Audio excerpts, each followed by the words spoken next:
Hello दोस्तों, नमस्कार। DCC classes में साथियों आपका बहुत बहुत स्वागत है मेरे प्यारे दोस्तों। तो हम बात करते हैं, सबसे पहले यहाँ पर मैं बात करता हूँ दोस्तों आपके अपने मध्य प्रदेश जो जीके है दोस्तों। हमने 30 लेक्चर अभी तक कंप्लीट कर चुके हैं मध्य प्रदेश के।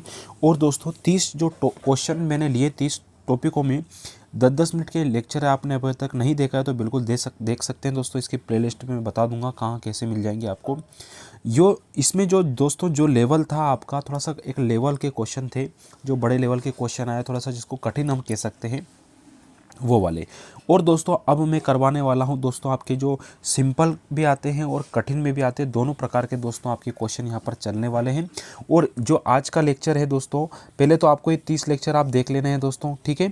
30 लेक्चर में ये आपको प्लेलिस्ट में मिल जाएंगे। प्लेलिस्ट का नाम है दोस्तों MPGK 2022, ठीक है। और दोस्तों आज से जो लेक्चर चलने वाला है वो है दोस्तों नंबर 1। इसमें दोस्तों इतिहास का दोस्तों एक दिन में एक टॉपिक लूँगा। जैसे कि आज मैंने आधे इतिहास के क्वेश्चन में दिन में करवा दूंगा और आधे इतिहास के क्वेश्चन आपको रात में मिल जाएंगे, ठीक है।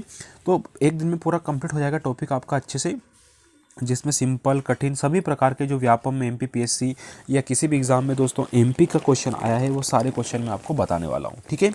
चलिए तो बात करता हूँ दूसरी में। प्लीज़ वीडियो अच्छा लगे तो लाइक और शेयर जरूर कीजिएगा, और अभी तक सब्सक्राइब नहीं किया तो सबसे पहले सब्सक्राइब जरूर कर ले दोस्तों। चलिए बढ़ता हूँ आगे। नमस्कार सभी को मेरे प्यारे दोस्तों। इतिहास का पहला प्रश्न है आपके लिए। लौह युग के धूसर चित्रित मृदभांड प्रदेश में कहाँ मिले हैं? तो लौह युग के धूसर चित्रित मृदभांड जो मिले हैं दोस्तों, ये किस जिले में मिले हैं? साथियों मध्य प्रदेश का लेक्चर चल रहा है। एक बात और कहूँगा, मध्य प्रदेश का नक्शा आपके सामने रखें और जिन जिन जिलों की हम बात करें उन जिलों को एक बार निहार लें आप, ठीक है। चलिए तो बात करता हूँ यहाँ पर। सबसे पहले में पहला है दोस्तों यहाँ पर मुरैना भिंड, है ना। क्या है? Option number A. तो लौह युग के धूसर चित्रित मृदभांड जो मिले हैं दोस्तों, ये हमारे किस जिले में मिले हैं? तो ये दोस्तों हमारे मुरैना जिले में ही मिले हैं। भिंड मुरैना, है ना, यानी कि आपके चंबल संभाग के अंतर्गत मिलेगी। तो लौह युग के धूसर चित्रित मृदभांड जो मिले हैं प्रदेश में कहाँ मिले हैं? तो ये प्रदेश में मिले दोस्तों हमारे मुरैना और भिंड में, ठीक है। तो आपका यहाँ पर ए ऑप्शन राइट आंसर हो जाएगा। अगला प्रश्न आता है इसके बाद दोस्तों कि अशोक के शिलालेख किस जिले में मिले हैं? प्रश्न है आपका, अशोक के जो शिलालेख है दोस्तों, यह किस जिले में मिले हैं, यह आपको बताना है। तो बताइए जल्दी से, अशोक के जो दोस्तों शिलालेख हैं यह किस जिले में मिले हैं? मुरैना, शिवपुरी, ग्वालियर या फिर दतिया?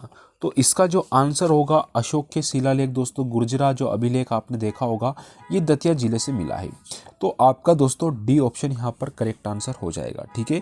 तो अशोक के शिलालेख दोस्तों किस जिले में मिले हैं? दतिया जिले में मिले हैं, यह आपको याद रखना है, ठीक है। तो दतिया में दोस्तों पीताम्बरा पीठ है माता, है ना, तो यह याद रखना भैया, है ना। तो जय हो माई की और फिर चिंता काहे की। चलिए तो आपका यहाँ पर डी ऑप्शन करेक्ट आंसर हो जाएगा। दतिया जिला याद होना चाहिए दोस्तों, यह आपके ग्वालियर संभाग में पड़ता है। किस में पड़ता है? ग्वालियर संभाग के अंतर्गत आता है। अगला क्वेश्चन आता है हमारा इसके बाद में कि कलचुरी वंश का संस्थापक किसे कहा जाता है? प्रश्न है दोस्तों आपका, कलचुरी वंश का जो संस्थापक है वह दोस्तों किसे माना जाता है? बताइए जल्दी से। कलचुरी वंश यानी कि आपके जबलपुर वाला क्षेत्र आपको तुरंत याद आना चाहिए, है ना। कलचुरी वंश का संस्थापक आपसे पूछा है, कलचुरी वंश दोस्तों आपका जबलपुर जिले में हो जाएगा। कहाँ हो जाएगा? जबलपुर जिले में। और दोस्तों याद रखना संस्थापक कौन है? तो कृष्णराज है, ठीक है। तो कलचुरी वंश के संस्थापक हम किसे मानते हैं? कृष्णराज को दोस्तों कलचुरी वंश का संस्थापक मानते हैं। आपका यहाँ पर बी ऑप्शन करेक्ट आंसर होगा। और दोस्तों कलचुरी वंश आपके अनूपपुर जिले से भी संबंधित है, जहाँ से दोस्तों नर्मदा नदी का उद्गम हुआ है। तो ये भी थोड़ा सा ध्यान रखना, बहुत सारे वंश है जो दोस्तों अनूपपुर से संबंधित भी रहे हैं। अगला है हमारा, खजुराहो के प्रसिद्ध मंदिरों का निर्माण किस वंश के शासकों ने करवाया था? प्रश्न है आपका, खजुराहो के जो प्रसिद्ध मंदिर का निर्माण दोस्तों किस वंश ने करवाया था? इसका आपको आंसर देना है। खजुराहो दोस्तों यूनेस्को की विश्व विरासत सूची में भी शामिल है, ये भी ध्यान रखना है। और यहाँ पर दोस्तों आपका हवाई अड्डा भी है ना। खजुराहो दोस्तों आपके छतरपुर जिले में पड़ता है। बिल्कुल करेक्ट आंसर है भैया, चंदेल वंश। खजुराहो के प्रसिद्ध मंदिर हैं आपके जो कि चंदेल वंश के द्वारा बनवाए गए। चंदेल वंश का संस्थापक दोस्तों नन्नुक को माना जाता है। कौन को? नन्नुक को दोस्तों चंदेल वंश का संस्थापक भी माना जाता है। ग्वालियर में सिंधिया वंश की स्थापना किसने की थी? प्रश्न आता है दोस्तों, ग्वालियर में सिंधिया वंश की स्थापना किसके द्वारा की गई थी। प्रश्न है दोस्तों, ग्वालियर की बात की जा रही है, तो ग्वालियर में दोस्तों सिंधिया वंश की स्थापना किसने की थी बताइए। ग्वालियर में दोस्तों ग्वालियर का किला भी है जिसे जिब्राल्टर ऑफ इंडिया के नाम से भी हम जानते हैं। ठीक है, चलिए, तो ग्वालियर में दोस्तों जो की थी राणोजी सिंधिया ने।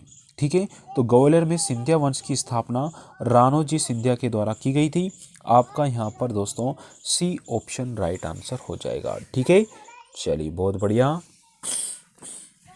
बढ़ते हैं आगे। क्वेश्चन आता है, 1857 के विद्रोह में प्रदेश में सबसे पहले विद्रोह कहाँ हुआ। प्रश्न है, 1857 के विद्रोह में प्रदेश में सबसे पहले विद्रोह कहाँ हुआ था साथियों, बताइए। प्रदेश में सबसे पहले जो विद्रोह हुआ था ये कहाँ हुआ। तो 1857 के विद्रोह में प्रदेश में सबसे पहले जो विद्रोह हुआ था ये हुआ था दोस्तों आपके नीमच छावनी में। कहाँ पर हुआ था, नीमच छावनी, याद रखना।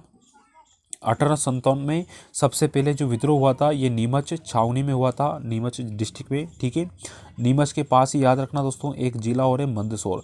और दोस्तों याद रखना जो नीमच जिला है राजस्थान या मतलब मध्य प्रदेश के अलावा किसी राज्य की जो सीमा छूता है दोस्तों, सबसे अधिक जो छूता है ये दोस्तों आपका कौन सा जिला है, नीमच जिला, ये जो कि राजस्थान राज्य की सबसे ज़्यादा बॉर्डर बनाता है दोस्तों, नीमच जिला।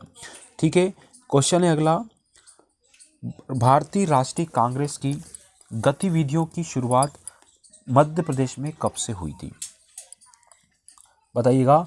भारतीय राष्ट्रीय कांग्रेस की गतिविधियों की शुरुआत दोस्तों मध्य प्रदेश में किस सन में स्टार्ट हुई थी, तो बताइए किस सन में दोस्तों यह शुरू हुई थी, आपका प्रश्न है। तो भारतीय राष्ट्रीय कांग्रेस की गतिविधियों की शुरुआत जो मध्य प्रदेश में हुई दोस्तों ये सन 1904 में, बहुत बढ़िया, कब हुई थी दोस्तों, 1904 में। तो भारतीय राष्ट्रीय कांग्रेस की गतिविधियों जो दोस्तों मध्य प्रदेश में स्टार्ट हुई थी ये सन 1904 में दोस्तों स्टार्ट हो चुकी थी। आपका यहाँ पर डी ऑप्शन दोस्तों राइट आंसर हो जाएगा।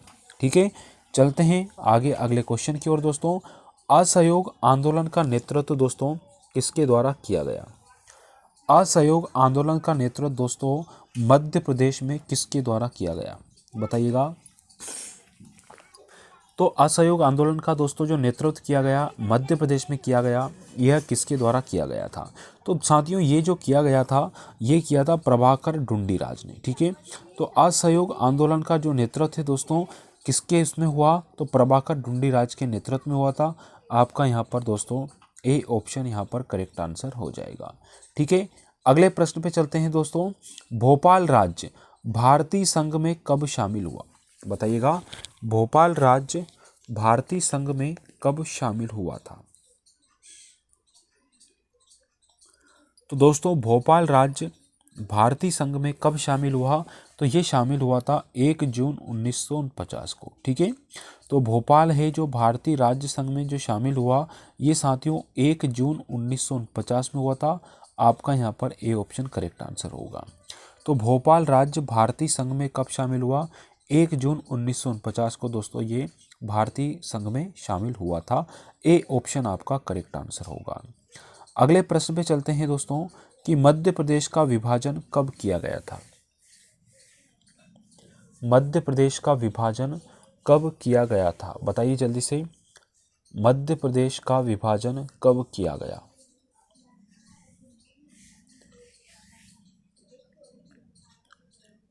तो साथियों मध्य प्रदेश का जो विभाजन है ये कब किया गया, तो ये किया गया था 1 नवंबर सन 2000 को, है ना। तब इससे दोस्तों एक तो एमपी राज्य अपना वर्तमान है ये, और एक राज्य नया बना था जिसका नाम है छत्तीसगढ़ राज्य। ठीक है, तो 1 नवंबर 2000 को दोस्तों मध्य प्रदेश का विभाजन हुआ था। आपका यहाँ पर साथियों ए ऑप्शन आपका राइट आंसर होगा। और ये तो सिंपल सा प्रश्न है, आपका गलत भी नहीं होना चाहिए। अगला है होलकर वंश की राजधानी कहाँ थी। प्रश्न आता है होलकर वंश की जो राजधानी है वो कहाँ थी, बताइए जल्दी से। होलकर वंश की राजधानी कहाँ थी, यानी कि आपका होलकर वंश जो संबंधित रहा है दोस्तों ये कहाँ से संबंधित रहा है, तो ये रहा है दोस्तों हमारे इंदौर से। तो होलकर वंश का जो राजधानी रही है वो इंदौर रही है। आपका यहाँ पर ए ऑप्शन करेक्ट आंसर हो जाएगा। ठीक है, और मध्य भारत की 2 राजधानियाँ थी दोस्तों, एक इंदौर और दोस्तों एक आपकी ग्वालियर। ठीक है, आगे चलते हैं। इसके बाद में रामगढ़ की झांसी की रानी उपनाम से कौन प्रसिद्ध है। रामगढ़ की झांसी की रानी के उपनाम से साथियों कौन प्रसिद्ध है, तो रामगढ़ की झांसी की रानी के नाम से जो उपनाम से जो प्रसिद्ध है वो है दोस्तों आपकी कौन? तो याद रखना भैया, इसका जो आंसर हो जाएगा, जल्दी से आंसर दो, है ना, ABCD ज़्यादा लग गई यहाँ पर। चलिए खैर कोई बात नहीं, आप नाम से भी बता सकते हैं, है ना। वैसे आपकी रानी अवंतीबाई बिल्कुल ठीक रहेगा, ये आप ABC जो भी लेना चाहें वो कर सकते हैं। तो रानी अवंतीबाई दोस्तों रामगढ़ की झांसी के नाम से दोस्तों किसे जाना जाता है? तो रानी अवंतीबाई को जानते हैं। फिर आता है खजुराहो निम्नलिखित में से किस वंश की राजधानी रही है? ये क्वेश्चन आपका हो चुका है। खजुराहो दोस्तों चंदेल वंश की आपकी राजधानी रही है ना। ए ऑप्शन आपका यहाँ पर राइट आंसर होगा। नमक सत्याग्रह की शुरुआत कब हुई थी साथियों, बताइएगा। तो नमक सत्याग्रह की जो शुरुआत है दोस्तों ये हुई थी आपकी कब? तो ये हुई थी दोस्तों हमारे 1930 में। तो नमक सत्याग्रह की शुरुआत कब की गई थी? तो 1930 में दोस्तों नमक सत्याग्रह की शुरुआत कर दी गई थी। अगला है स्वतंत्रता से पूर्व इंदौर में किस रियासत का शासन था? तो दोस्तों स्वतंत्रता से पूर्व यानी कि इंदौर की जो राजधानी हमने पढ़ी होलकर वंश की थी दोस्तों, तो होलकर वंश ने दोस्तों कहाँ पर रियासत किया दोस्तों? इंदौर में दोस्तों इनकी रियासत थी। अगला है उज्जैन महाजनपद युग निम्नलिखित में से किसकी राजधानी थी? तो उज्जैन महाजनपद की अगर मैं चर्चा करूँ साथियों तो ये रही दोस्तों अवंती। उज्जैन महाजनपद युग में निम्न में से किसकी राजधानी थी? तो ये अवंती की राजधानी थी। बी ऑप्शन आपका यहाँ पर करेक्ट आंसर हो जाएगा। अगला प्रश्न आता है इसके बाद दोस्तों, क्वेश्चन है मध्य प्रदेश में ताम्र बस्ती के साक्ष्य कहाँ से प्राप्त हुए हैं? तो मध्य प्रदेश में ताम्र बस्ती के जो साक्ष्य प्राप्त हुए हैं वो सभी जगह से हुए हैं, बिल्कुल। कायथा से भी हुए हैं, नागदा से हुए हैं, नाउदा टोली से हुआ है, यानी कि उपरोक्त सभी जगह से दोस्तों ताम्र बस्ती के दोस्तों साक्ष्य मिले हैं। तो डी ऑप्शन आपका यहाँ पर राइट आंसर हो जाएगा, ठीक है। साथियों वीडियो अच्छा लग रहा तो लाइक और शेयर तो बनता है अपना। मध्य प्रदेश के रूपनाथ व दतिया के गुर्जरा नामक स्थान पर स्थित लघु शिलालेख किससे संबंधित है? जबलपुर में रूपनाथ शिलालेख है दोस्तों और दतिया में गुर्जरा नामक दोस्तों शिलालेख मिले हैं। तो याद रखना ये किस वंश किससे संबंधित है? तो सम्राट अशोक से संबंधित है। बी ऑप्शन आपका यहाँ पर राइट आंसर होगा। जबलपुर का रूपनाथ और दतिया के गुर्जरा नामक जो लघु शिलालेख है अशोक से संबंधित है। मौर्य वंश। अगला है यूनानी राजदूत हेलियोडोरस किस शुंग शासक के शासनकाल में भारत आया था? तो यूनानी राजदूत हेलियोडोरस किस शुंग शासक के शासनकाल में भारत आया था? तो दोस्तों ये जो आया था ये आया था बाघभद्र के शासनकाल में। यूनानी राजदूत था जिसका नाम था हेलियोडोरस। शुंग वंश चल रहा था उस समय दोस्तों भारत में। वहाँ के राजा कौन थे यहाँ अपने? तो बाघभद्र थे उस समय दोस्तों ये आया था। दोस्तों यहाँ पर लेक्चर कंप्लीट होता है। प्लीज़ वीडियो को शेयर जरूर करें दोस्तों, और जो विद्यार्थी नए हैं प्लीज़ हमारे चैनल को सब्सक्राइब जरूर करें, है ना, और वीडियो को शेयर जरूर कीजिएगा। धन्यवाद साथियों, बहुत बहुत धन्यवाद। शाम को जो लेक्चर रहेगा दोस्तों उसमें भी मध्य प्रदेश का इतिहास से संबंधित आपके प्रश्न वहाँ पर पूछे जाएंगे। तो इन चैप्टरों को आप अच्छे से कंप्लीट कर लीजिएगा। इतिहास वाला जो चैप्टर है आज पूरा कंप्लीट कर लीजिएगा, ठीक है। डेली आपके लेक्चर होंगे, कल की स्थिति जो भी रहेगी हम आपको साझा कर देंगे, ठीक है। चलो शाम को मिलते हैं दोस्तों, धन्यवाद। 9 बजे। Thank you.